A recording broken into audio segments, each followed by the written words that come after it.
Be still for a moment. Quiet the noise of the world. You've been wondering if God still hears you. You've been asking, did heaven forget me? But let me assure you, nothing could be further from the truth. You are not forgotten. You are not overlooked. You are being prepared for something bigger than you can imagine. You see, it is in the silence that destiny is sculpted.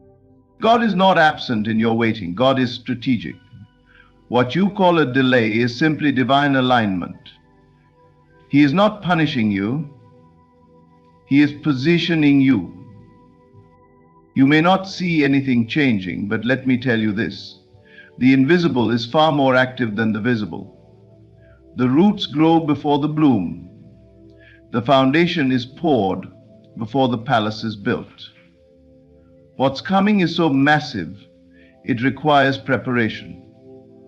And sometimes that preparation feels like isolation. You've cried in secret, you've prayed without answers. You've walked through days of darkness with only hope in your heart. And yet you kept walking, you kept believing. And that, beloved, is exactly why heaven is moving on your behalf. Something big is coming. You are on the edge of a breakthrough so deep it will make sense of every season that broke you. But you must understand, God does not speak through noise. God whispers in imagination, the very thing you have been picturing. The life, the love, the success, the healing. That was not a fantasy. That was a glimpse of what's already done in a higher realm. Your responsibility is not to beg, not to chase, not even to prove.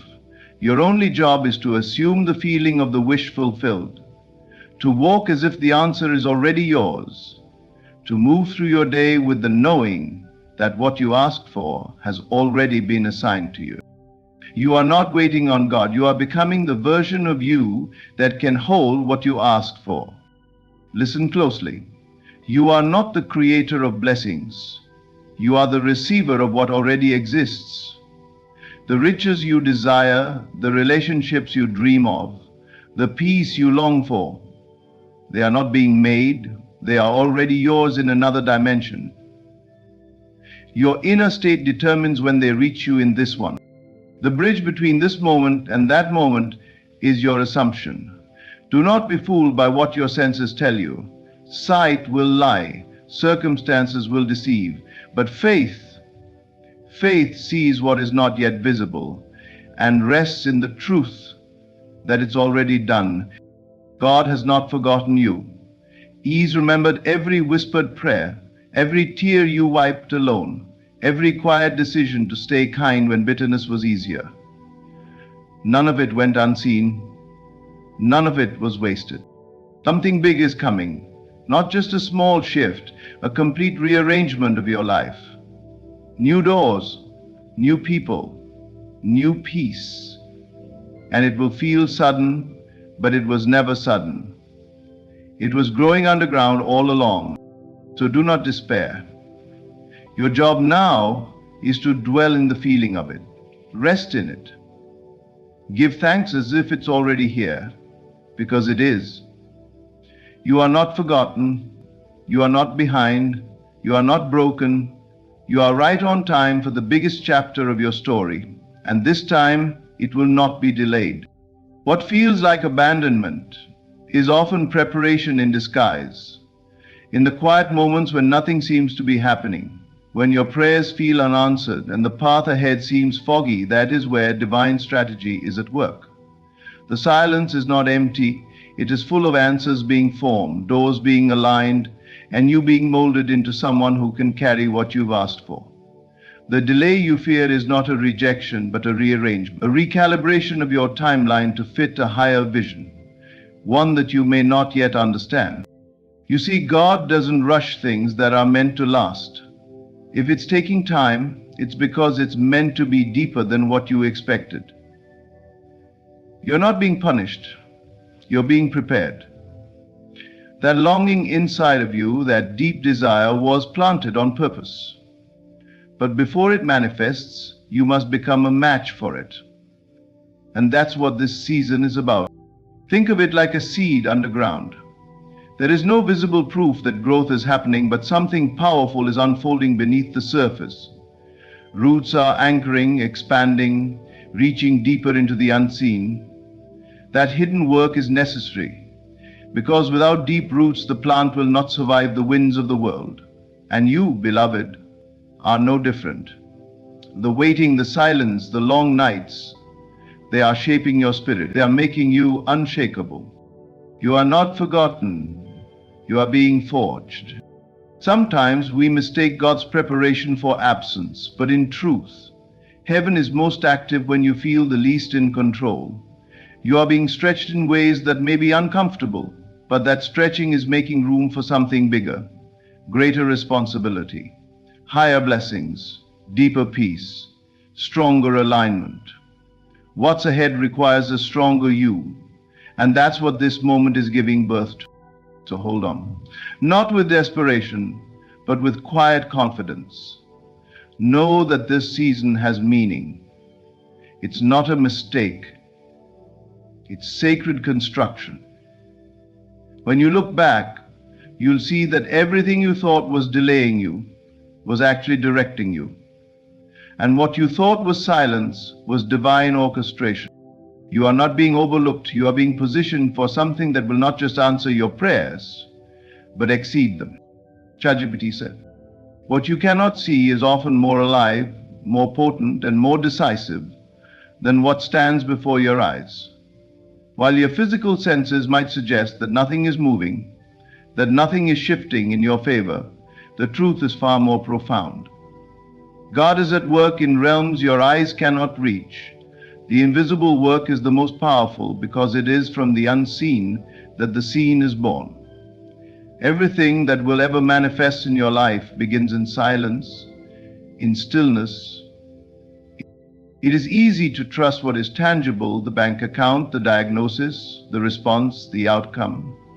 But true power lies in trusting what is not yet visible. When you can walk through life with faith in the unseen, you step into a realm that overrides circumstance. You begin to align with the truth that there is a higher intelligence, one that sees beyond what you can perceive. And that intelligence is always in motion, always arranging, always perfecting what concerns you. Just because it hasn't shown up in your life yet doesn't mean it isn't real. Think of the roots of a tree. You can't see them, but they are the source of its strength. Without the root, there would be no bloom. In the same way, your answered prayer has already taken root. It's growing in the silence, taking shape in dimensions beyond your awareness. God is orchestrating conversations you haven't heard, opening doors you haven't knocked on, and shifting hearts in your favor. You don't need to know how. You only need to trust that it is already done. The moment you asked, it began. The moment you believed, it moved closer. The invisible work is not delayed work, it is sacred work. It is the foundation of miracles, and just because you can't track its progress doesn't mean it isn't happening. The universe does not need your permission to bless you. It simply needs your trust to deliver. So rest. Release the urge to measure progress by what you see. Trust the divine timing and invisible movement. Because when it finally reaches the physical, when it finally touches down in your life, you will realize it was being shaped perfectly all along, behind the scenes, beyond the senses, by unseen hands. Your life is not built from the outside in, but from the inside out. Every outcome, every encounter, every breakthrough begins as a silent conversation within your own mind. Your imagination is not fantasy, it is the blueprint of your reality. What you rehearse in thought, what you assume in feeling, what you entertain in your inner world, you are always building. Every thought is a seed, and your imagination is the soil. Whether consciously or unconsciously, you are constructing the life you experience. If your inner dialogue is rooted in fear, lack, or doubt, your external life will reflect confusion, scarcity, and delay. But if you begin to train your mind to dwell on wholeness, abundance, peace, and fulfillment, your outer world must begin to mirror that alignment. The world responds not to what you want, but to who you are being. And who you are being is determined by what you consistently imagine to be true. The question is not whether imagination works. The question is, what are you using it for? Imagination is your divine faculty. It is sacred. It is how spirit communicates. When you begin to imagine yourself already living the life you desire, not hoping for it, but knowing it, you activate unseen forces. You send a signal. You initiate a shift. The world must rearrange itself to reflect your inner knowing. So don't speak defeat and expect victory. Don't dwell on absence and expect arrival. Don't nurture worry and expect peace. You must go there in mind before you arrive there in body. That is the secret. That is the law. Begin now to pay attention to your inner world. Replace the anxious inner chatter with calm assurance. Visualize your prayers already answered. Picture your highest life in full detail and feel it as if it were real, because in truth, it already is. Your imagination is not pretending, it is creating.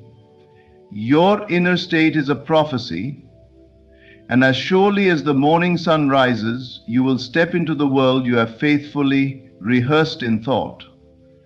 What you dwell on within is what you will dwell in time. So imagine wisely, deliberately, and with great expectation. We often measure life with a clock in one hand and worry in the other. We watch the days pass, the calendar pages turn, and we begin to question if what we prayed for is ever going to arrive. But God does not operate on human timelines. His rhythm is not rushed. His ways are not bound by our understanding of time. What we call late, He calls perfect. What we see as delayed, He sees as developing. The truth is, divine timing is never early, never late, always right on time. We think we're waiting on God, but more often He is waiting on us to trust, to let go, to grow into the version of ourselves that can hold the blessing without breaking under its weight. You may think something is lost, but in God's hands, nothing is wasted. What feels like a detour is often the safest route to your destination. Every closed door, every silent season, every pause, all of it has purpose. There is a rhythm to the way heaven moves. It's subtle, it's quiet, and it often defies human logic. But that rhythm is perfect. It is orchestrated with a wisdom that sees the end from the beginning. When you begin to rest in that rhythm, peace replaces panic. You stop chasing and you start aligning. You no longer try to force outcomes because you realize what is meant for you cannot be missed. Even when everything seems still, even when it appears like nothing is shifting, the divine clock is ticking. Breakthroughs are maturing. Answers are forming. The blessing is catching up to the person you are becoming. So release the need to control the timing. Trust that the process is not punishing you, it's preparing you. The delay is not denial, it is design.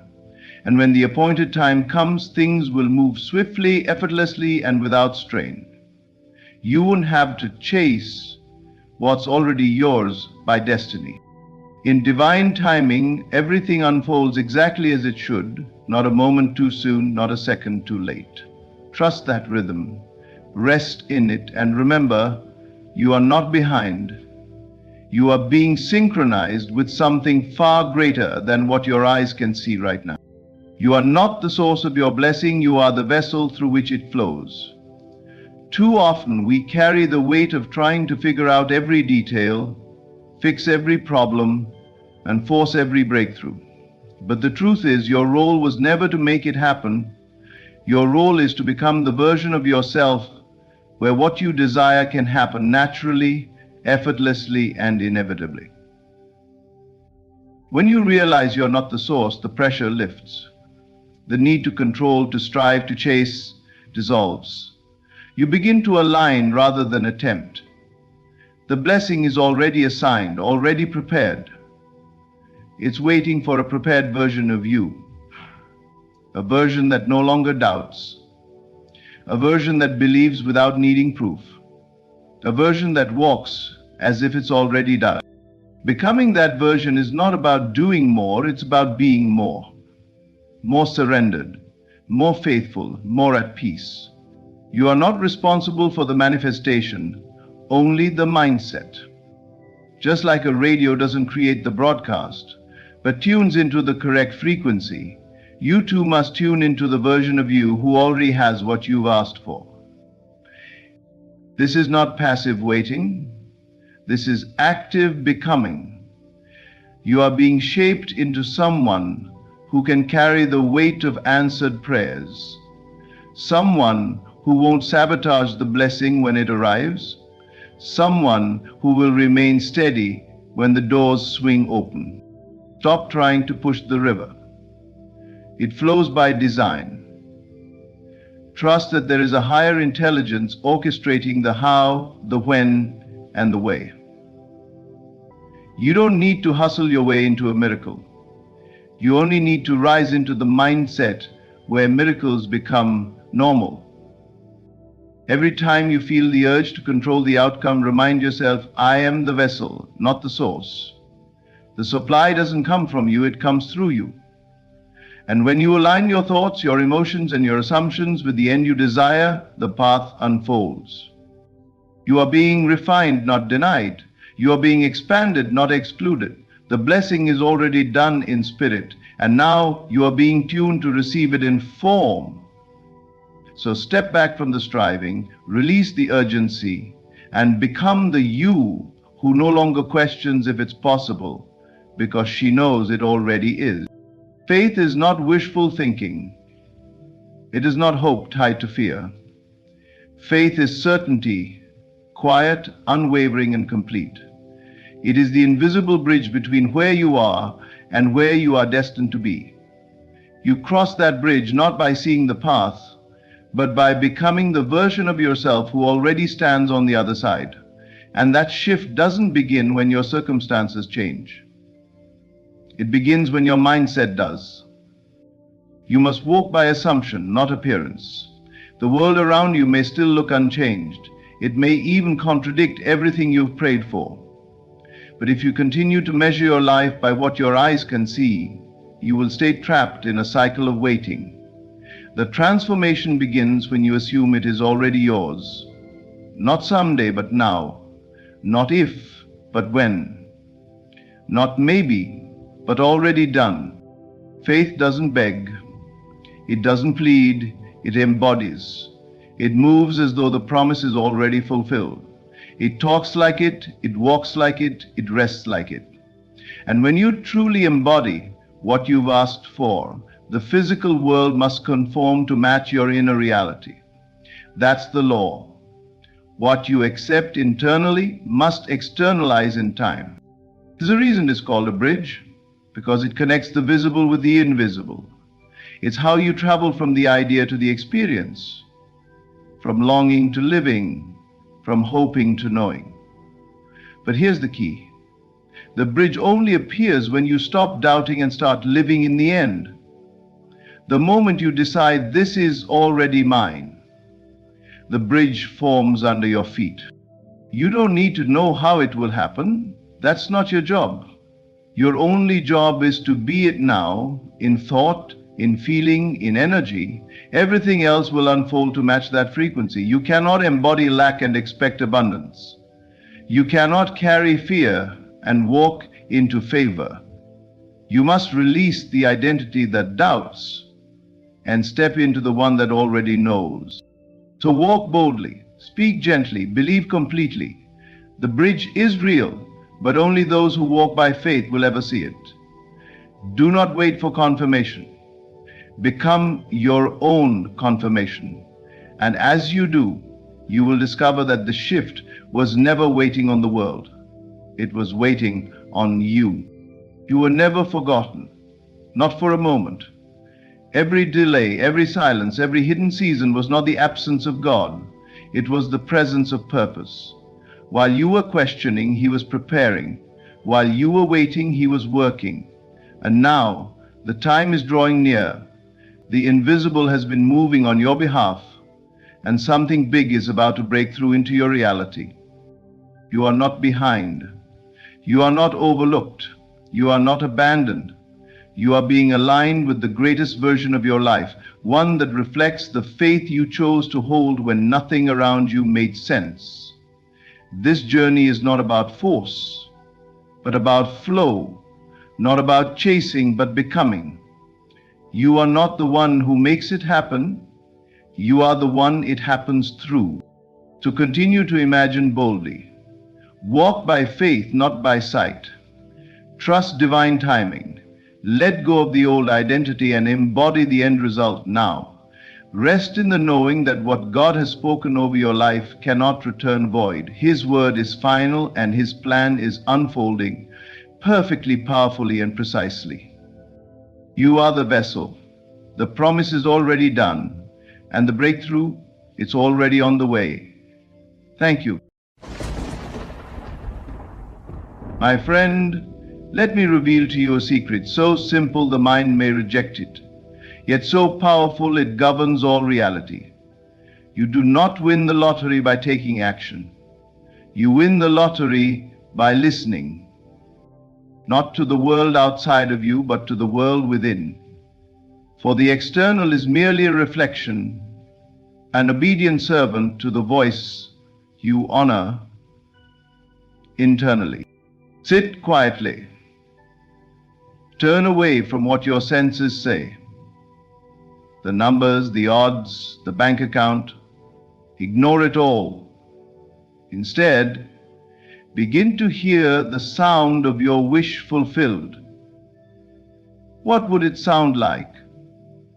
If you had already won, would you hear the newscaster read your numbers aloud? Would you hear the excitement in a friend's voice, the cashier congratulating you? Would you call someone and say, "You won't believe this, I did it"? That sound, that vibration, that inner audio is the only action required. For when you hear with faith, you create. You may ask, "But shouldn't I go out and buy a ticket?" Hear me now. The body will move of its own accord, compelled by the unseen hand of your belief. But if you act with doubt, the action is empty. If you act in faith, it is done. So do not worry about the ticket. Concern yourself only with the state, because when you listen, truly listen, from the end, you shift your entire consciousness into alignment with that outcome. And when your inner world shifts, your outer world must obey. This is not theory, this is law. You are not waiting on the world. The world is waiting on you to hear rightly. So tonight, lie in bed and play the scene again and again. Hear them say it. Hear yourself say it. I won. Let it loop. Let it feel real. Let the sound sink so deeply into your being that your subconscious cannot distinguish it from fact. And in a way you cannot predict, and at a time you do not expect, the miracle will occur. Not because you fought for it or chased it, but because you listened. Listen as though it has already happened, because in truth, it has. Your outer world is not separate from you. It is not some external force acting upon you at random, nor is it the product of luck, effort, or fate. It is and always has been the mirror of your inner voice. That gentle or chaotic stream of thoughts, assumptions, beliefs, and silent dialogues you carry within yourself is the architect of all that you see. You do not live in a world made of matter, you live in a world made of mind. The people you meet, the circumstances you encounter, the opportunities that seem to come out of nowhere, they all arise from the unseen whisper of your imagination. Most do not realize this, so they spend their lives trying to fix the mirror. They struggle with the reflection, not knowing that the source of all distortion lies behind the glass within them. If you want to win in life, Yes, even something as unlikely as the lottery. You must stop trying to alter the scene and start transforming the sound playing in your inner world. Your consciousness is like a radio station. It is always transmitting and always receiving. But the frequency you're tuned into determines what you hear and therefore what you experience.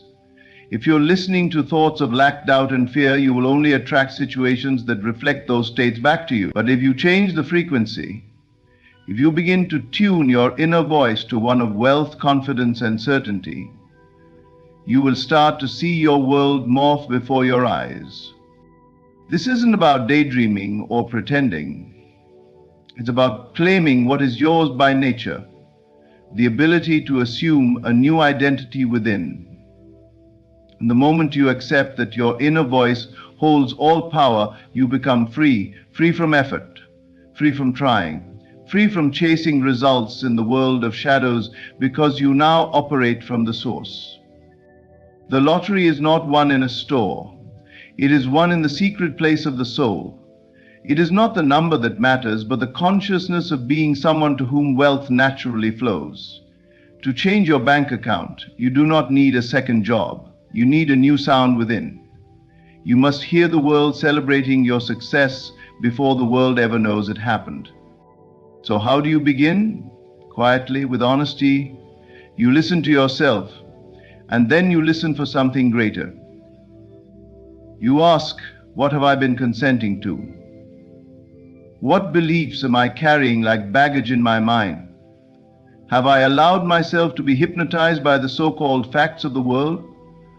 Or have I begun to awaken to the truth that the world is plastic and I am the molder? You must take your attention away from what is and place it on what can be, but more than that. Place it on what already is in the unseen. Speak to yourself as one who already possesses what you desire. Do not ask if it will happen, assume it has. Hear the congratulations, feel the joy, play the inner scene until it becomes more real than the outer one. Because once you change the sound within, once your inner voice begins to declare the reality you seek, the outer world will follow. It must. It has no choice. It is not original. It is obedient. You are not at the mercy of chance or the odds. You are at the mercy of your own voice. So speak with power. Speak as one who already has. And most importantly, listen. Listen to the new story being told within, and you will see it performed in your world. There is a truth so overlooked and yet so liberating that once realized, it will dissolve the chains of effort, exhaustion, and striving. That truth is this: imagination is the only action required. In a world that glorifies the hustle and celebrates the grind, this may sound absurd, but reality does not bend to effort. It bends to belief. It responds not to force, but to frequency. And imagination is the tool through which we align with that frequency. You are not here to struggle for your desires, you are here to imagine them into existence. Everything that has ever appeared in your life began with a thought, a feeling, a picture painted quietly on the canvas of your mind.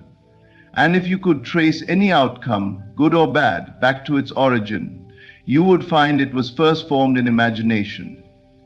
The issue is not that people do not imagine. They do. Constantly. The problem is that they imagine what they fear, what they lack, and what they dread. They imagine worst-case scenarios and then live them out.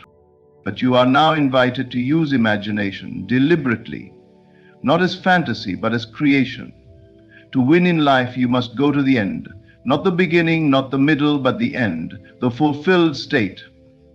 See the scene that would play out if your desire had already come true. Don't merely see it, enter it. Feel the texture of it, smell the air of it, hear the words that would be spoken to you. Let it be so vivid, so real, that it awakens emotion. That emotion is the signal that you have moved. Most people imagine and then go back to worrying. They slip in and out of states unsure, unstable, but when you lock yourself into the state of fulfillment, when you return to it again and again like a favorite song, the world begins to reorganize itself around your inner reality. Imagination isn't idle.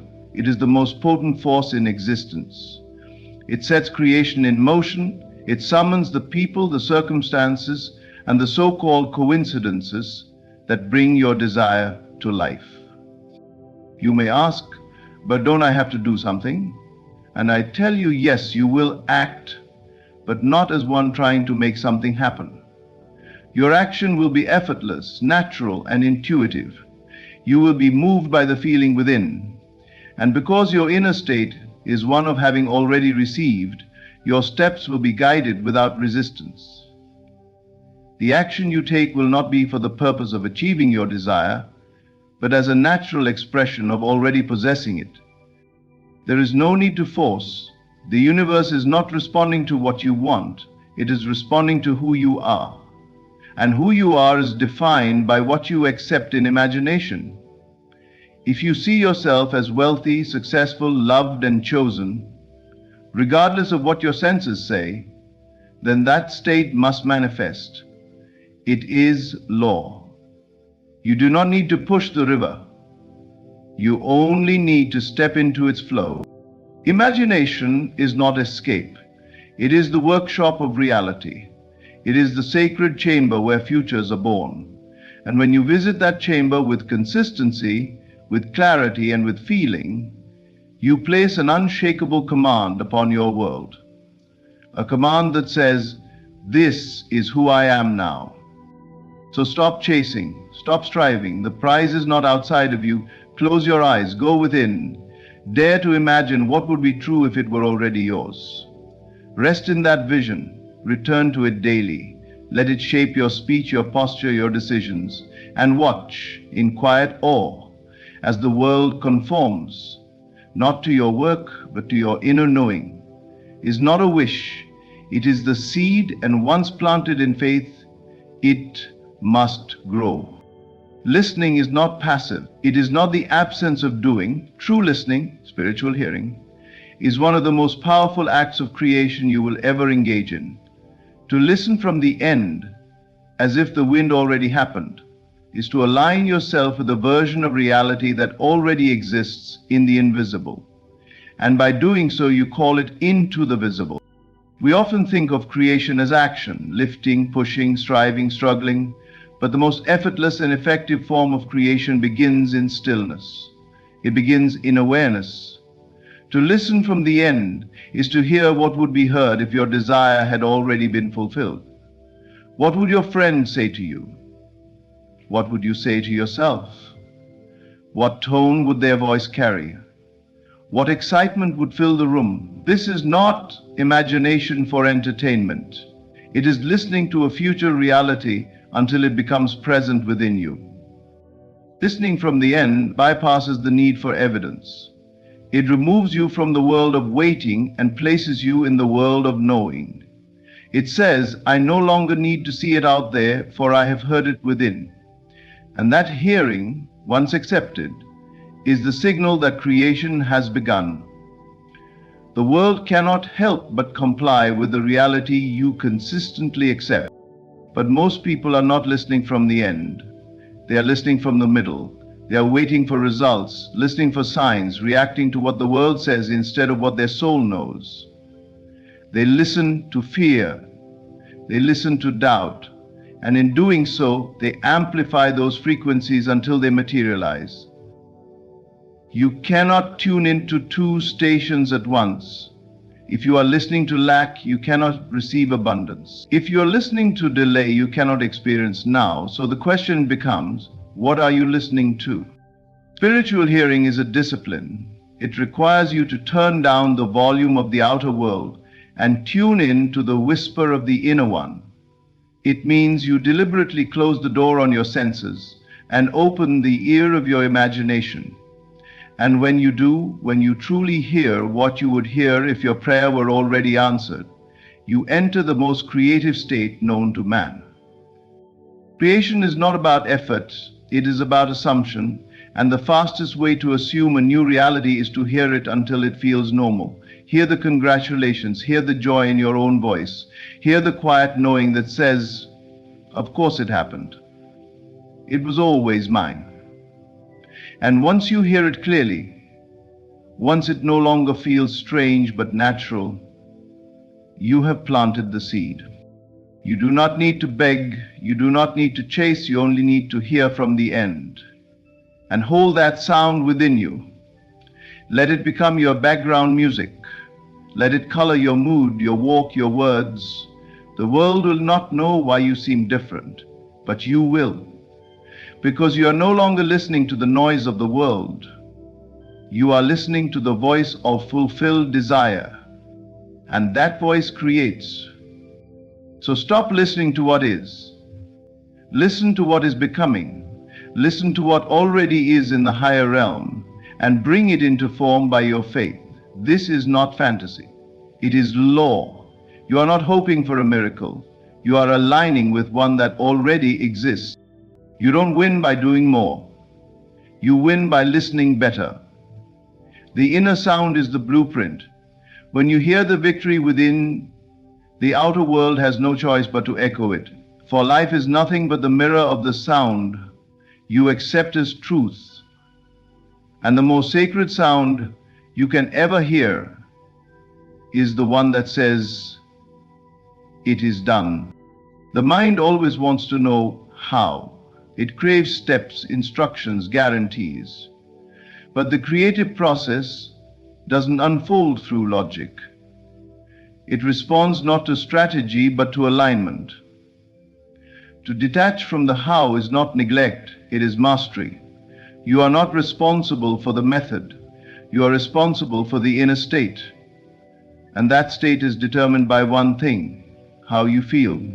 If you can feel as though the lottery is already yours, if you can dwell in the inner atmosphere of fulfillment, then the bridge of incidents, however strange, unexpected, or miraculous, will form beneath your feet. But the bridge is not your concern. The conditions are not yours to build. The outcome, however, is yours to claim. Within. To most people, this feels backward. They are taught to map out steps, to plan the path, to predict the twists and turns. But manifestation does not obey the mind's timelines or tactics. It obeys the heart's assumption. When you feel something deeply and dwell in it consistently, it becomes a command, a decree from the unseen. And that decree reshapes the world to match your frequency. Think of it this way. If the lottery win were already yours, how would you feel? Not in theory, but in sensation. Would there be relief, joy, confidence, peace? The moment you embody that feeling without needing a physical reason to feel it, you have entered the state of the wish fulfilled. And in that state, all things are added unto you. You may say, but I don't know how I will win. That's perfectly fine. You're not supposed to. The power that breathes life into galaxies doesn't need your assistance. It only needs your agreement. An agreement is emotional. Agreement says, I accept this outcome as real, and I live in the tone of its truth now. That is alignment. That is creation. When you stop trying to figure out the how, you give the universe room to work. You step out of control and into connection. And connection is what brings about results that logic could never construct. People win the lottery with no explanation, no pattern, no system, because life is not governed by probability, but by consciousness. You may feel the temptation to plan, to calculate, to strategize your way into abundance. But the deeper truth is this: everything you seek is already finished.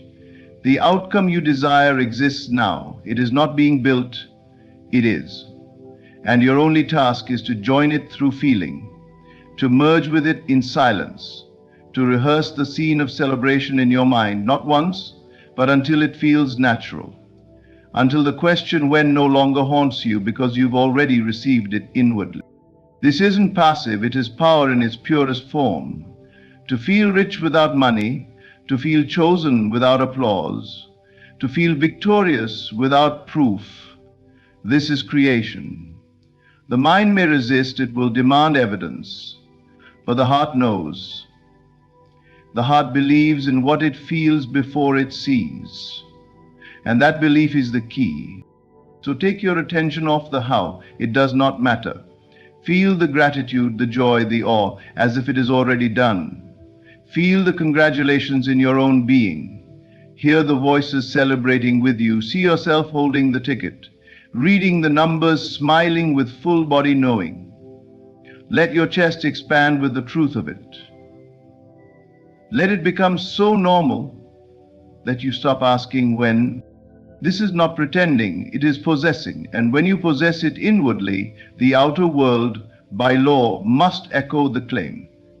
Detached from the how, aligned with the feeling, it is already done. What you consent to internally becomes the law of your experience. Every moment you are granting permission, either to lack or to abundance, to fear or to faith, to delay or to immediacy. You may not realize it, but the world you encounter is not showing you what is real, it is showing you what you have agreed to accept as real. Consent is not passive, it is a quiet, powerful yes, and every inner yes is echoed in the outer world, without exception. If you consent to doubt, your life will deliver reasons to doubt.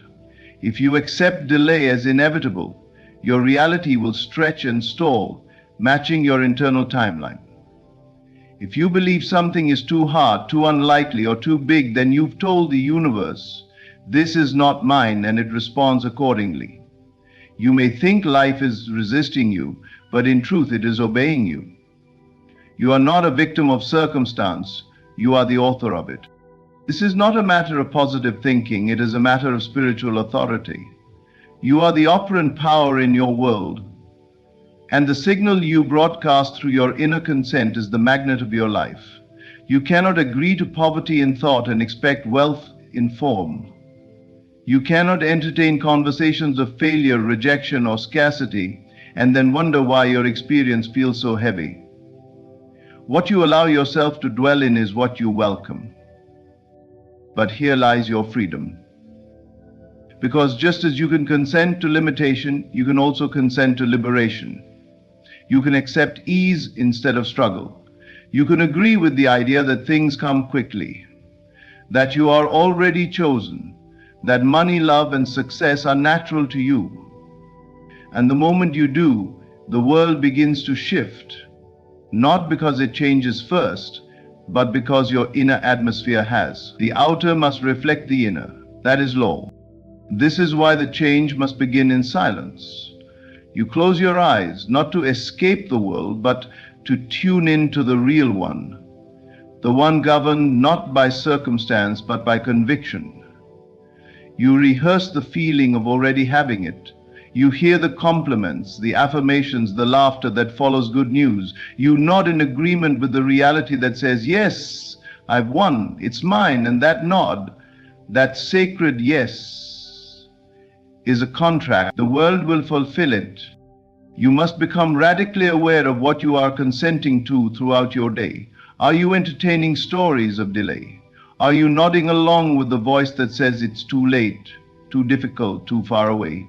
Or are you agreeing with the one that knows, deeply, quietly, confidently, that it is already done?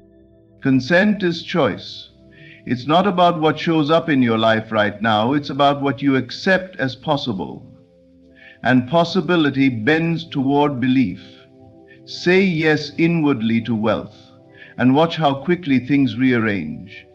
Say yes to love, and notice how the world grows warmer. Say yes to winning without needing to justify it, and reality cannot help but comply. The world is not resisting you, it is mirroring your internal agreement. If your experience feels dry, heavy, or disappointing, check the consent form you've signed in thought. What have you been allowing in? What mood have you been marrying? You don't need to force the outer to change. You need only withdraw your consent from what you don't want and give it fully to what you do. The moment you say yes in spirit, the material must follow, not maybe, must, because your inner world is not just a reflection of who you are, it creates who you are becoming. So withdraw your yes from doubt, revoke your permission for lack, and consent fully and without hesitation to the version of life that thrills you. For what you consent to internally, you invite and eventually experience externally. Not to escape reality, but to enter the true place where reality is formed. Shut out the noise of the visible world and tune your hearing inward, where the true power resides. In that stillness, you'll hear it, the voice, the tone, the sound of your fulfilled desire, and once you hear it clearly, all that is left is to live in it, over and over. That is the secret.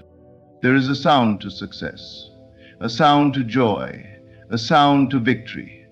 And that sound exists now, not in the future, not in a distant someday, but now, within the theater of your inner ear.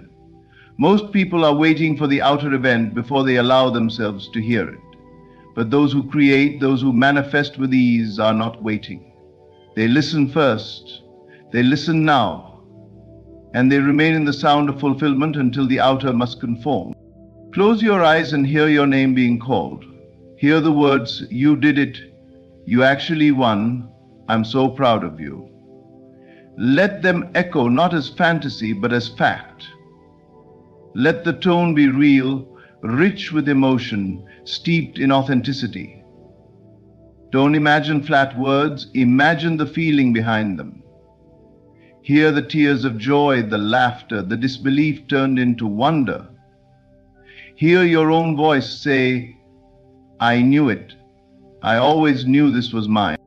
And once you hear it, remain there. Linger. Make it your dwelling place. Just as a singer becomes one with a song, become one with the sound of your accomplished goal. Live in it. Walk around in it, build your inner home in it. The more you visit that inner soundscape, the more it becomes your dominant vibration. And once it becomes dominant, the outer world must catch up. Do not underestimate this power. Spiritual hearing is not passive. It is not idle daydreaming. It is construction. Every time you hear the sound of your fulfilled desire, you are laying the bricks of a new reality. And every brick laid in imagination must eventually form in the outer world. For the world you see is only a delayed echo of the world you've built inside. Many spend their energy trying to make the outer shift, chasing, striving, forcing, but the wise turn inward. They understand that true movement happens in silence. You could spend years trying to make something happen out there and nothing would change. But spend 10 minutes deeply immersed in the sound of fulfillment and reality begins to bend. It cannot help it. The outer has no choice but to reflect the inner. So, when doubt arises, return to the sound. When fear whispers its lies, drown it out with the voice of truth. The voice that congratulates, that celebrates, that confirms what you already know, it is done. When circumstances look unchanged, close your eyes and hear the moment of arrival again. Over and over, until it is more real than the current condition. This is not pretending, it is preparation. You are training your system to match the reality you have claimed. And once your inner world is saturated with the sound of fulfillment, your outer world must reveal what you've been hearing all along. You do not beg for the outcome. You don't hope, wish, or wait. You hear. And through hearing, you become. Through becoming, you receive. It is that simple. It is that profound. So live there. Live inside the sound of your fulfilled desire. Don't just visit it once. Return daily, hourly, whenever you feel pulled back into the noise of lack. Let the sound of success be louder in your mind than any report from the outer world. For what you hear within, with faith and feeling, becomes the music your life begins to play. You do not win the lottery by force, by chasing numbers, or by bending the outer world to your will. You win by aligning inwardly, by listening to the sound of fulfillment until it becomes your dwelling place. Every shift begins within. The outer world is simply an obedient mirror reflecting back the inner frequency you hold. When you stop needing action and start embodying the feeling, when you listen as though it has already happened, and when you detach from the method and live in the mood of the wish fulfilled, you invite the miraculous without strain. You are not here to beg. You are not here to struggle. You are here to imagine boldly, to listen deeply, and to consent inwardly to the reality you choose. And once you have done that, you stand still and let the world arrange itself around your inner truth. The win is not something to get, it is something to accept. Thank you for listening. Stay still, stay faithful, and above all, stay inside the sound of your fulfilled desire. Close the door to the outer world for just a moment. In silence we awaken, in stillness we command. You were never meant to beg life for crumbs. You were meant to declare and see the world bow to your declaration. Never complain. When you complain, you agree with limitation.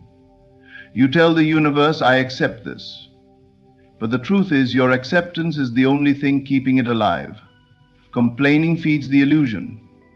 It strengthens the shadows. The moment you stop speaking of what you hate, you starve it of life. Never explain. You owe no one an explanation for your dreams, your silence, or your certainty. To explain is to defend, and to defend is to doubt. Let your life speak for itself. Let your transformation become the answer to every question. When you know what you are doing inwardly, explanation becomes unnecessary. The one who manifests miracles is not loud. They are not desperate. They are calm, certain, quietly sure. They move through the world knowing that what they have imagined must appear. The world bends to the unseen self. This is law. You are not here to fight reality. You are here to replace it. And how do you do that? By refusing to entertain what no longer serves you. By never speaking of it again. By not giving it one more second of your precious energy. The moment you decide to no longer complain or explain, you have stepped into power. The miracle is not coming from out there. It's not delayed. It's not complicated. It is already prepared. It only waits for your assumption. Assume the feeling of the wish fulfilled. Assume it so deeply, so faithfully, that the world has no choice but to reflect it. Be still now. Let no outer voice disturb you. Let no need for validation creep in. Let no hunger for sympathy draw you back into the world of excuses. You are done explaining. You are done complaining. You are ready to command. Silence your doubts. Dwell in your desire. Live from the end. And miracles will not be rare. They will be routine. Never complain. Never explain. Manifest. Silence is not the absence of sound. It is the presence of power. It is the quiet confidence of the one who knows who they are and what they possess within. The person who remains silent in a noisy world is not weak, but supremely strong. They have withdrawn their energy from the outer chaos and anchored it in the inner kingdom. They understand something sacred, that words are seeds and not every field is worthy of planting. To complain is to speak from a state of powerlessness. It is the act of reinforcing that which you no longer wish to experience. Every complaint is a repetition of lack, a declaration that the outer world is your master. But the awakened mind knows that reality is not to be obeyed, it is to be shaped. Complaining feeds the problem, silence starves it. And so the confident mind chooses stillness, not out of indifference, but out of intention. Likewise, to explain yourself constantly is to reveal uncertainty. You explain when you believe you must earn understanding, when you seek approval, when you are not yet convinced that your own inner knowing is enough. But the one who walks in alignment with their vision knows that explanations are unnecessary. They do not defend their desires, they do not justify their path. They simply walk it and let the results speak. The more certain you are within, the less you need to be validated without. Silence then becomes your most potent statement. It is the invisible signal that you have turned within, that you are now communing with the infinite, not pleading with the finite. When you say nothing but believe everything, you become magnetic. Others feel the shift in your energy. They may not understand it, but they respond to it. The world begins to conform, not because you shouted, not because you begged, but because you dared to trust in the unseen. Your imagination is your sacred temple. What you build there, in stillness and in faith, becomes flesh. And so the confident mind doesn't speak of what it doesn't want. It speaks only of what is already done in consciousness, or it remains utterly still, allowing the inner picture to grow in silence. For just as seeds do not sprout when constantly disturbed, manifestations do not flourish when constantly doubted. To master your reality, master your silence. Not as repression, but as reverence. Not as avoidance, but as divine strategy. Speak only when your words add power to the vision. Otherwise, let your silence become your shield. Let it be your stance. Let it announce to the universe, I know who I am. I know what I have assumed. I know it is done. And in that quiet knowing, the miracle appears, not as a surprise, but as the most natural outcome of a mind that never complained, never explained, and never doubted its own creative authority. You are always manifesting, whether you realize it or not. Every moment of your life is a reflection of your inner state. Your thoughts are not idle. Your emotions are not meaningless. What you consistently accept as true within yourself, whether through worry or wonder, complaint or creation, becomes the blueprint for your reality. This is the unchanging law. Many believe manifestation is something that begins when you sit in meditation, write down affirmations, or visualize a goal. But that is only part of the picture. Manifestation is not a switch you turn on and off. It is constant. Every belief you carry, every story you repeat to yourself, every assumption you refuse to challenge is actively shaping the world around you. The question is not whether, the question is, what are you manifesting? When you complain, you affirm that the problem is real, powerful, and persistent. You attach yourself to the very condition you wish to change. You feed the energy of lack and limitation. And because your subconscious mind accepts repetition as truth, it takes those complaints as instructions. It says, so this is what we believe now, and proceeds to build your world accordingly. Complaint is not harmless.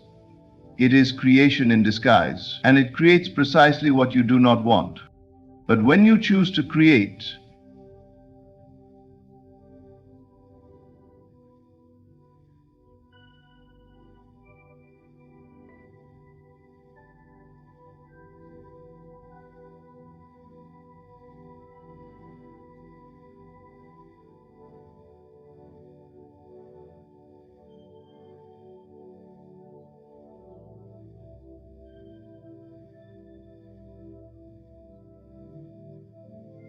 You begin to use your mind on purpose.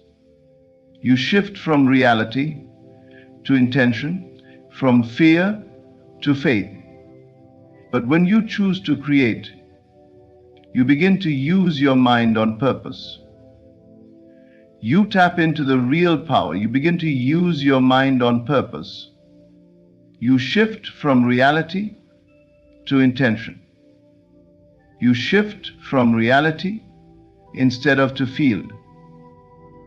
You begin to use your mind on purpose. You shift from reality. This is why your inner world is so vital. It is the garden from which all else grows.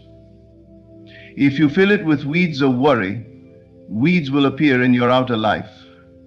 But if you plant seeds of certainty, beauty, wealth, and peace, those too will rise and take form. What you nourish within is what takes shape without. And your attention is the water that determines which grows. Choose wisely. Your mind is not a playground. It is sacred ground. To entertain every complaint, every doubt, every negative assumption is to misuse divine power. But to speak as though it is done, to feel the joy of fulfillment now, to refuse to dwell in lack, this is mastery.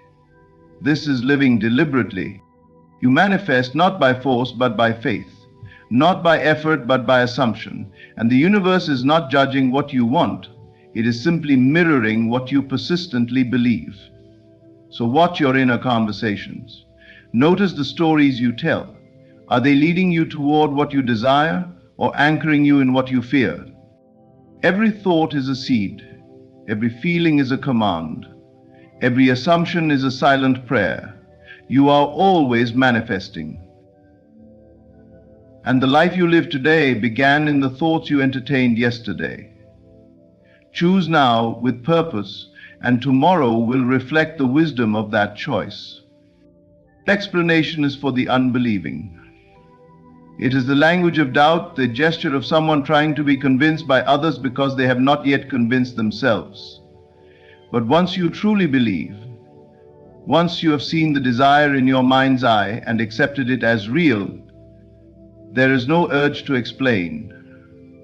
There is only quiet certainty, calm knowing, and the unwavering expectation that it must unfold. When you live from imagination, you are walking a path that most cannot see. Your vision is invisible to others. And because they cannot see what you see, they may question, challenge, or misunderstand you. But you do not owe anyone the burden of explanation. You are not required to justify your dreams to those who are bound by appearances. The creative act is sacred, private, and personal. It takes place within you. It is validated not by argument, but by manifestation. You must understand this. The only evidence you ever need is the result. Once the desire appears in your outer world, no one will question how it came. They will see it, and it will speak for itself. But until then, you are planting invisible seeds. And if you speak too soon, explaining, defending, reasoning, you are often digging up what has not yet had time to bloom. To explain is often to weaken. It is to step down from the throne of inner authority and seek permission from the crowd. But those who manifest consistently do not seek approval. They are not moved by opinion. They are not shaken by disbelief. They live from the end, and in doing so, they walk in peace. You must remember your imagination is divine. It is the place where all things begin. If you have seen it clearly in your inner world, you do not need to explain it in the outer world. The moment you feel the need to justify your desire, you have already moved away from it. The moment you seek validation, you have placed your power in the hands of another. So be still. Assume the feeling. Occupy the state. Walk as though it is already done. When you do this, you will discover something profound. The need for explanation disappears. You no longer care whether others understand or approve. You know the law, you know the process, and you know that what you have imagined must become your experience. Let your life be the proof. Let your peace be the message. Let your results speak so loudly that explanations are no longer necessary. This is the mark of one who walks by inner vision, not outer sight. When you truly believe, you don't need to talk about it. You embody it, you don't argue for it, you live from it, and in time the world will see what you saw in silence. Then, and only then, will they understand. Until that day, remain unmoved. You owe them nothing but the radiance of your certainty. The more you speak of lack, the more you experience it. Words are not just sounds. They are declarations of belief, expressions of consciousness. When you speak of not having, of what's missing, of what's wrong, you are not merely describing your world. You are shaping it. You are impressing upon your subconscious a state of limitation. And because your inner world is the source of all outer expression, lack must then multiply in your life. Every complaint is a rehearsal of powerlessness. It is a performance of defeat, a confession that you believe something outside of you holds the power.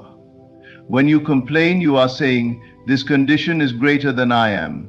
I am subject to it. I am helpless before it." And though you may not mean it consciously, your subconscious mind hears the message clearly and obeys. You see, the subconscious does not reason, it does not argue. It simply accepts repeated feeling tone thoughts as truth. It mirrors back to you without bias what you dwell upon consistently. So when your inner conversation is one of worry, frustration, or lack, your life begins to reflect more of that tone. It is not punishment, it is law. But the wise do not waste words. They do not speak of what they do not want. They understand the creative power of the tongue, and so they choose silence when they are tempted to vent, complain, or explain failure. They know that silence in the face of adversity is not denial, it is discipline. It is the refusal to energize a reality that is passing away. Speak only of what you desire. Declare the end from the beginning. Describe your life not as it is, but as it will be once your desire is fulfilled. Not to convince others, but to align yourself. You are not affirming to beg the universe. You are affirming to remind yourself of the truth, that all things are possible, and all things are done to you as you believe. And if you cannot speak of your desire with confidence, then speak not at all. Remain still. Go within. Feel the wish fulfilled in the sanctuary of your mind. Let the silence carry the vibration of certainty. Let your quiet be your strength. In stillness, you are closest to the source. And from that stillness, creation flows without resistance. There is power in restraint. Power in choosing your words with care. Power in knowing when to be silent. For the one who no longer needs to voice their struggle has already left that struggle behind in consciousness. They have moved to the new state and the old one is already fading. Do not speak of lack. Do not rehearse suffering. Do not describe what you no longer wish to live. Speak of your desire as real or speak not at all. Your words are either watering the seed of your dream or feeding the weeds of your doubt. Choose them with reverence. Let your speech be sacred. Let your silence be strategic. And let your life be the proof. Miracles are normal when you assume your desire. What the world often calls extraordinary, supernatural, or impossible is in truth the natural result of an inner certainty. There is no magic involved, no special favor granted from above. There is only a quiet, unwavering assumption that what you desire is already yours, and the world then reshapes itself to reflect that conviction. Assumption is not a weak hope or a casual wish. It is a state of being. It is living from the end. When you assume your desire, you move beyond the question of if or how. You rest in the knowing that it is already done. You walk differently, you speak differently, your inner dialogue shifts. And this change in your inner world is what alters the outer.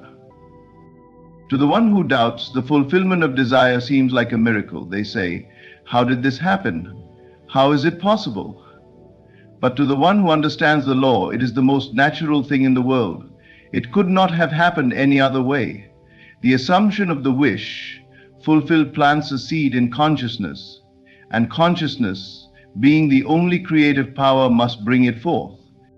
There is no effort required in this process, only alignment. The seed does not strive to become the tree. It simply contains within it the knowing of what it is. Likewise, your assumption contains the blueprint of your desire. Once fully accepted, it begins to unfold, not because you force it, but because it is already written in the invisible. Most people attempt to manifest by forcing circumstances, chasing opportunities, and trying to control outcomes. But true creation begins within. You do not need to manipulate the world, you only need to occupy the state. When you become one with the feeling of already having what you want, the world must conform. That is law. That is order. What others call a miracle is merely the result of someone dwelling in the right state long enough for the world to catch up. You must understand, reality is malleable. It is shaped not by effort, but by consciousness. It reflects back to you your dominant assumptions, those things you accept as true without resistance. So when you assume abundance, abundance flows. When you assume love, love arrives. When you assume healing, healing occurs. And to those around you, it may appear as a miracle, but to you, it was simply the natural result of your inner conviction. You are not asking the world to give you something. It already exists in another dimension of possibility. You are simply selecting it by assuming it. There is no begging, pleading, or waiting. There is only choosing, aligning, and trusting. So let go of the idea that miracles are rare. Let go of the belief that you must suffer, strive, or earn your desires. Assume your wish is fulfilled now. Walk in that state. Feel the relief. Live from the end. And you will discover that miracles are not exceptions, they are the rule. Disengage from the outer, command the inner. This is the secret path of all transformation. The world of appearances, the conditions, the circumstances, the facts, is not the source of your experience. It is the echo, the shadow, the outpicturing of an earlier state of mind. To wrestle with it is to try and change the reflection in the mirror, rather than the face itself. It is futile, exhausting, and fruitless. You must turn away from the illusion and direct your gaze inward, where all true power lies. The outer world is always late. It is always behind. What you see with your eyes is not the present, it is the past, crystallized. The moment you recognize this, you free yourself. You stop reacting, you stop chasing, you stop explaining or complaining. Instead, you begin to create consciously by mastering the inner realm. To command the inner means to choose deliberately the thoughts you think, the emotions you dwell in, and the scenes you play within your imagination.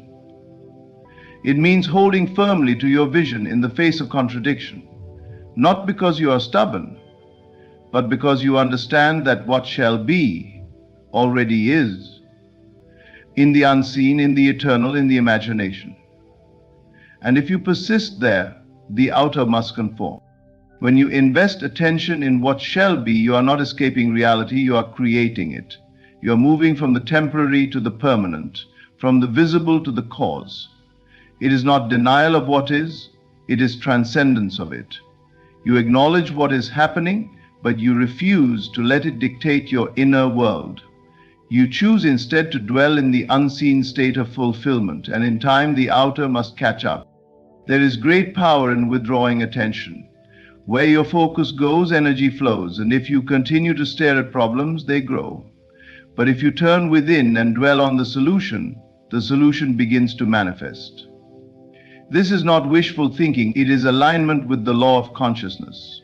You are always manifesting. The only question is whether you are doing it deliberately or by default.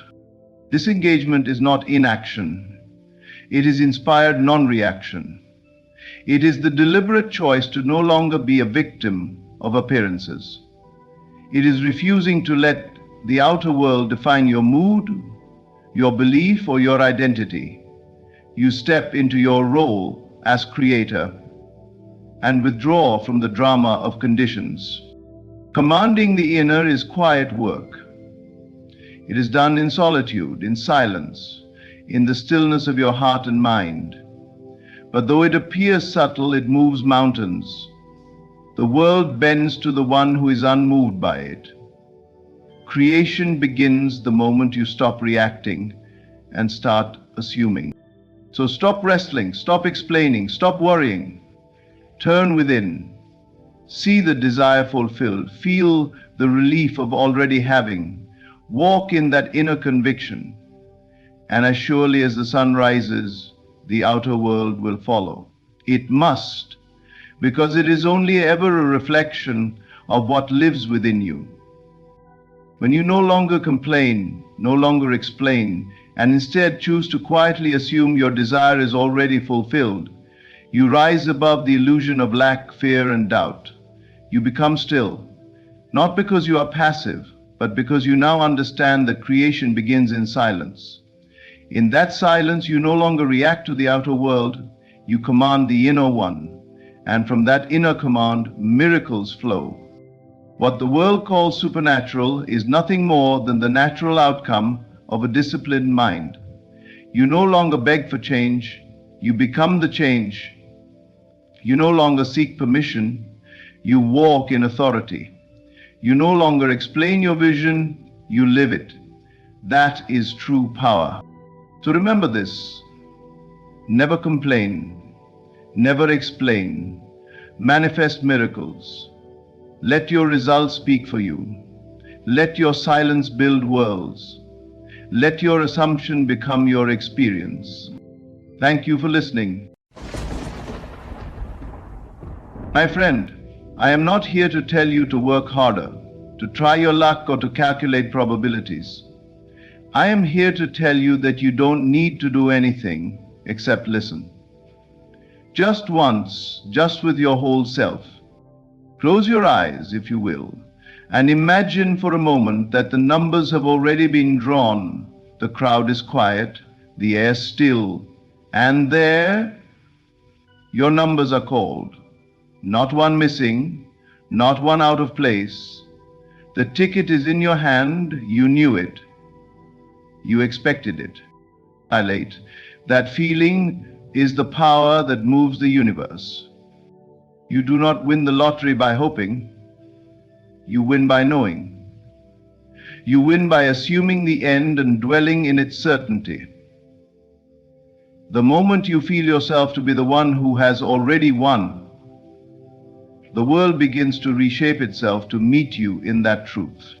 Stop trying, stop chasing, stop waiting. The version of you who already holds the winning ticket does not beg, does not check numbers in fear, does not need validation. They know. They smile. They are calm. Do not wonder how it will happen. That is not your concern. The bridge of incidents will unfold on its own. Your only task is to persist in the feeling. Persist in the knowing. You say, but what if it doesn't work? And I say, what if it already has? What if in some higher reality, the moment you assumed it, it became true? There is no power outside of you. All things respond to the assumptions you carry within. You've been taught to look to the world, to act, to try, but creation is finished. The lottery, the wealth, the abundance, all of it already exists. And as you listen, feel it sinking into you, not as a suggestion, but as a truth. Let it possess you. Let the feeling take hold as though it were fact, because to your subconscious, it already is. Creation, the mind that assumes quietly, is more powerful than the one that acts without belief. So walk as the winner, speak as the one who already has. Think from the end, not of it, because once you do, even once, you set into motion forces far beyond your effort. Win the lottery, not by chance, not by effort, but by knowing you already have. Your outer world is not separate from your inner world. In truth, they are one and the same. Reflections of a single source, your imagination. Most people believe that what they see, hear, and touch is what is real, and what they imagine is fiction. But this is the great error. The truth is the opposite. Your imagination is not a fantasy. It is the blueprint of all that comes into form. What you imagine vividly, emotionally, and consistently must eventually appear in your experience. It is a law more certain than gravity. Your life is not determined by external conditions, but by the images and feelings you entertain within. Every fortune or failure, every gain or loss begins not in the world, but in the mind. Let us take the example of winning the lottery. The average person approaches this goal by purchasing a ticket, hoping and checking the results. But this process is rooted in chance, in external dependency. The true method, the creative method, begins inward. It begins with an imaginal act. Close your eyes and see it, not as something in the future, but as a reality now. Feel the weight of the winning ticket in your hand. Hear the sound of your voice as you call a loved one to share the news. Imagine how it feels to know that you never have to worry about money again. Let that scene be alive, detailed, and saturated with emotion. Why does this work? Because imagination is the womb of reality. It is the soil in which your experiences are planted. The moment you assume something to be true in imagination, especially if it is accompanied by feeling, you impregnate the subconscious with a command. That command, like a seed in fertile earth, must grow. It will express itself in ways you cannot predict, through people you have never met, and through events you could not plan. Your only job is to remain loyal to the imaginal act. Do not return to the old version of yourself who doubts and wonders. Stay faithful to the state of the wish fulfilled. Think from it, not of it. Feel from it, not about it. Live in the knowing that it is done. What you see in your inner world today will become your outer experience tomorrow. This is not magic, it is law. The seen is always born from the unseen. So do not underestimate the power of your mind. Do not dismiss a thought simply because it has not yet appeared in form.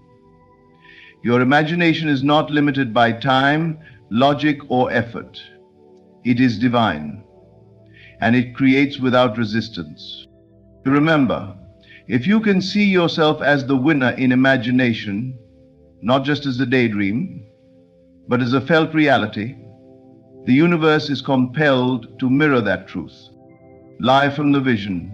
Feel it deeply, trust it absolutely. Because the world you desire is already within you. It is not the act of buying a ticket nor the excitement of hoping for a win that brings your desire into reality. Those are outer movements, gestures made in the physical world. They may accompany the process, but they are not the cause. The true cause, the one and only power behind manifestation, is the feeling of the wish fulfilled. Feeling is the language of creation. You are not rewarded for effort, nor for good intentions. You are rewarded for alignment with the end result. When you feel the state of having already won, you shift your entire energetic signature. You are no longer someone who wants or needs. You are someone who already has. This is the great secret. When you sit in silence and generate the inner atmosphere of wealth, of security, of joy, the kind of joy you would feel if the numbers had been drawn in your favor. Something unseen begins to change. You may not see it with your eyes, but your entire world starts to reorganize itself around your new inner state. The people you meet, the conversations you hear, the timing of events, all begin to conspire in perfect harmony with that inner assumption. Most people imagine the result they want, but they feel something else entirely. They imagine abundance but feel lack. They picture wealth but feel fear. That contradiction is why their desires do not materialize. The subconscious does not respond to words or wishes, it responds to feeling. You must become emotionally involved with the version of yourself that already has what you desire. How would you feel if you checked your account and saw millions? How would you breathe? How would you walk? How would your conversations change? Capture that state not in fleeting moments but in repetition. Dwell in it, return to it often. Make it your home. And do not wait for the outer world to justify this feeling. That's backward living. The world is only a mirror. You must feel it first. The mirror reflects only what you present to it. If you seek to win the lottery, do not wait to feel like a winner. Be it now. Think from it now. Sit with that quiet inner knowing. It's already mine. No effort, no doubt, no desperation, just calm possession. This is not make-believe. This is creation. You are not fooling yourself, you are forming yourself. You are stepping into the version of reality that was always available to you, but only accessible through feeling. The world does not respond to what you want. It responds to who you are being. So be the one who has already received. Let the feeling of having won become more real to you than your senses. Embody it, trust it, rest in it. Because once the feeling is real, the manifestation is inevitable. Let the feeling be the secret, and your world will never be the same. When it comes to manifesting the life you desire, whether it be wealth, love, health, or winning the lottery, the path you take is not your concern. The details, the how, the sequence of events that lead from your present state to your desired state, all of it is irrelevant. The only thing that matters is the end. The end is everything. You must learn to let go of the need to control or understand every step. That urge, that compulsion to figure it out, is the very resistance that delays your desire. The mind wants logic, but creation obeys feeling. It is not your job to build the bridge. It is your job to stand firmly in the final scene and feel its reality. What does that mean? It means imagining, and more importantly, feeling that your desire has already been fulfilled, not in some distant future, not one day, but now, in this moment. It is done. You are the one who has won, who has become, who has arrived. This assumption, this inner knowing, is the creative act. It is not enough to wish, hope, or visualize casually. You must assume the feeling of the wish fulfilled and let it saturate your being. When you do, the outer world begins to conform, often in ways your logical mind could never predict. Do not concern yourself with the mechanism. That is not your domain.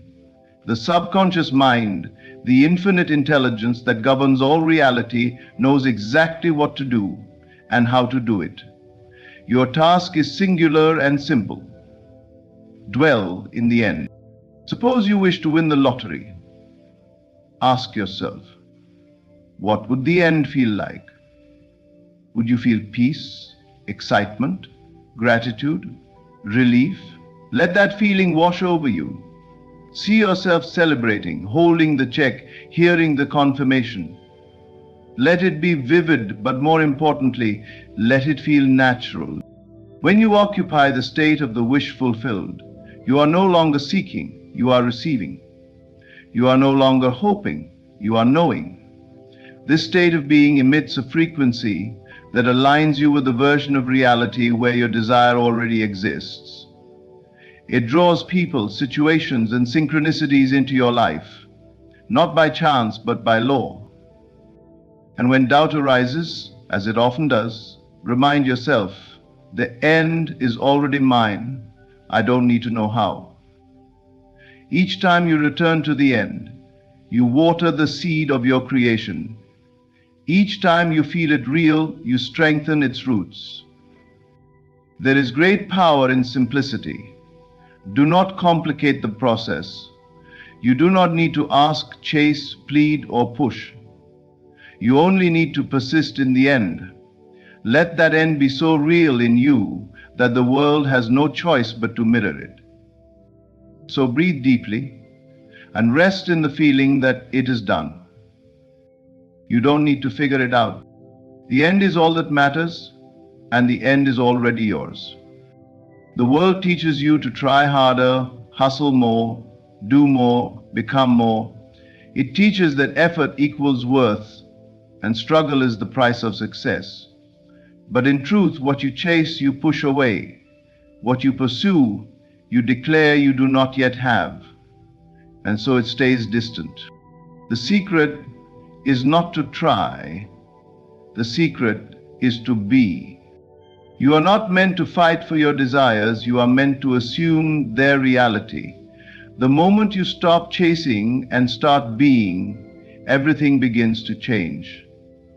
Reality does not respond to desperation. It responds to identity. Let's be clear. You are not rewarded for effort. You are rewarded for embodiment. To embody means to become the version of yourself who already has the thing you desire. If you want love, become the one who is already loved. If you want wealth, walk, speak, and feel as the one who is already abundant. If you want success, think and act from the position of already being successful. This is not about faking it. It is not pretense. It is presence. It is knowing that the state of your desire already exists and choosing to dwell in that state as if it were your reality now. Because when you feel it real, it becomes real. Trying implies separation. Being implies union. As long as you are trying, you are affirming that what you seek is outside of you, distant, unavailable, somewhere out there. But when you shift into being, you collapse the distance. You may ask, how do I become without having? And the answer is through imagination and feeling. Imagination is your gateway to infinite states. Feeling is the substance of those states. When you imagine something vividly and feel it deeply, you begin to occupy it, you move into it with your consciousness. And that is the creative act. If you wish to win the lottery, stop thinking like someone who is waiting to win.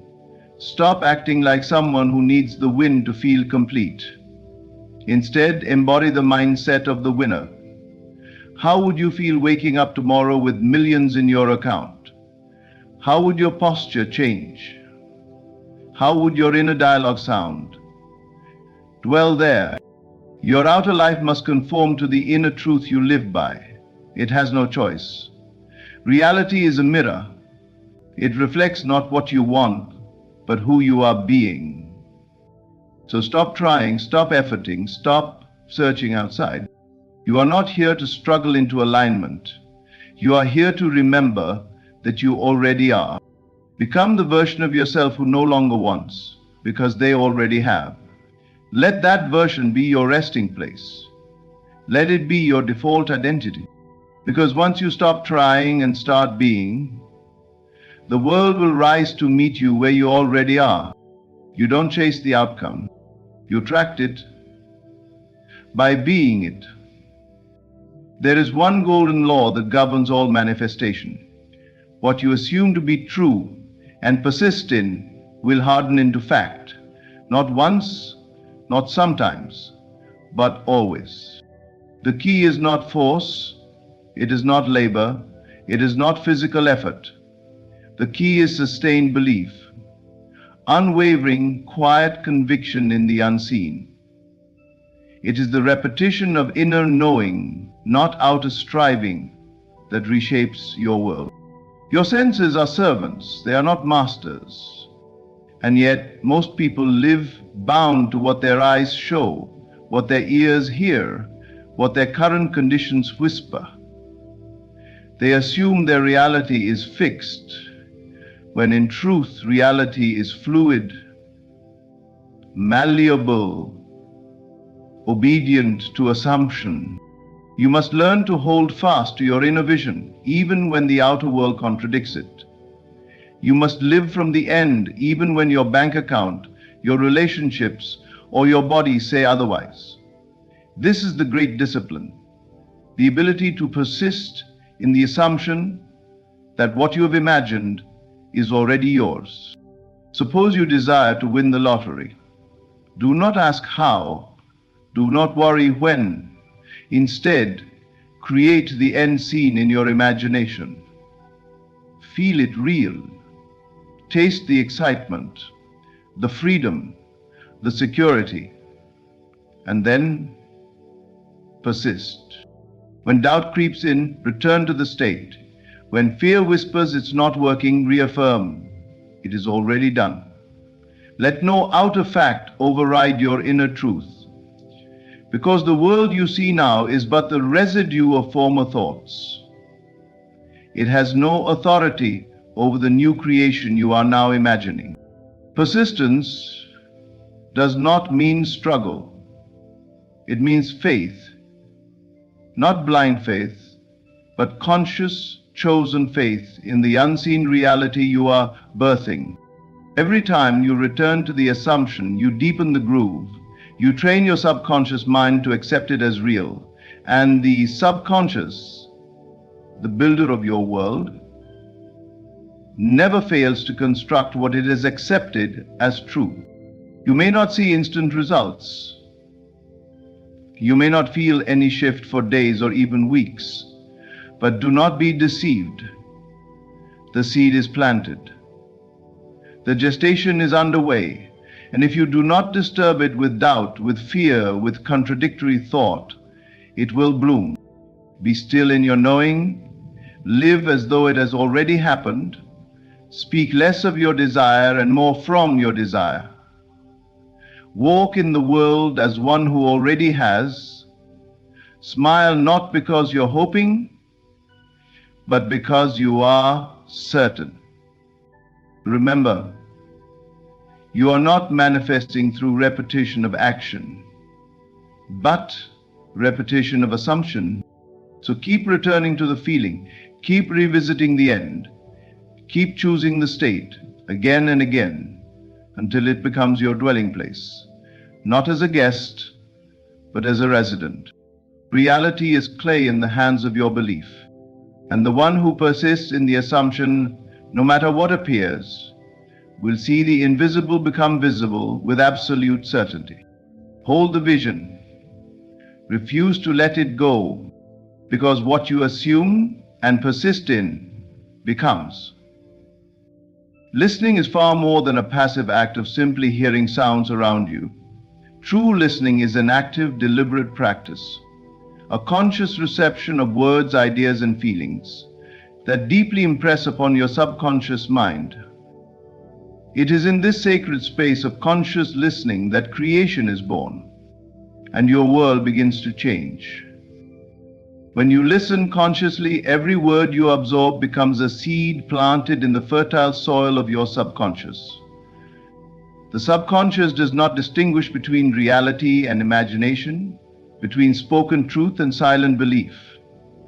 It accepts all input as real and begins to work on the instructions it receives. Thus, the words you hear and how you hear them have immense creative power. Imagine for a moment the simple act of listening to a declaration of your success, your wealth, your joy. If you listen consciously, these words are not just sounds, they are commands, impressions etched deep within. They reshape your inner landscape, altering your assumptions about who you are and what you deserve. The subconscious, responding to these impressions, begins to mold your external reality to match. Most people listen unconsciously. They let words wash over them without awareness. The messages of limitation, fear, or doubt slip in unnoticed and take root. They reinforce old beliefs, keeping the outer world locked in the familiar patterns of lack and struggle. But conscious listening breaks this cycle. It transforms hearing into a powerful act of creation. This is why it is crucial to choose carefully what you allow yourself to hear, and more importantly, how you listen. When you engage in conscious listening, you become a creator of your own experience. You absorb affirmations, truths, and visions of your fulfilled desires. You allow these words to echo within you until they settle in as undeniable facts. Conscious listening requires presence. It requires you to silence the noise of doubt and distraction within. To listen fully, you must be still, not just physically, but mentally and emotionally. You open yourself to the possibility that what you hear is not just a story or a hope, but a blueprint for your becoming. The transformation begins inside. The subconscious receives the command and begins to work behind the scenes, influencing your thoughts, feelings, actions, and the very circumstances that surround you. Slowly but surely, the external world aligns with the new inner script you have embraced. Through listening, do not underestimate the subtlety of this process. The changes may be imperceptible at first, but persistent, conscious listening accumulates power over time. It creates an invisible force field of certainty and expectation around you.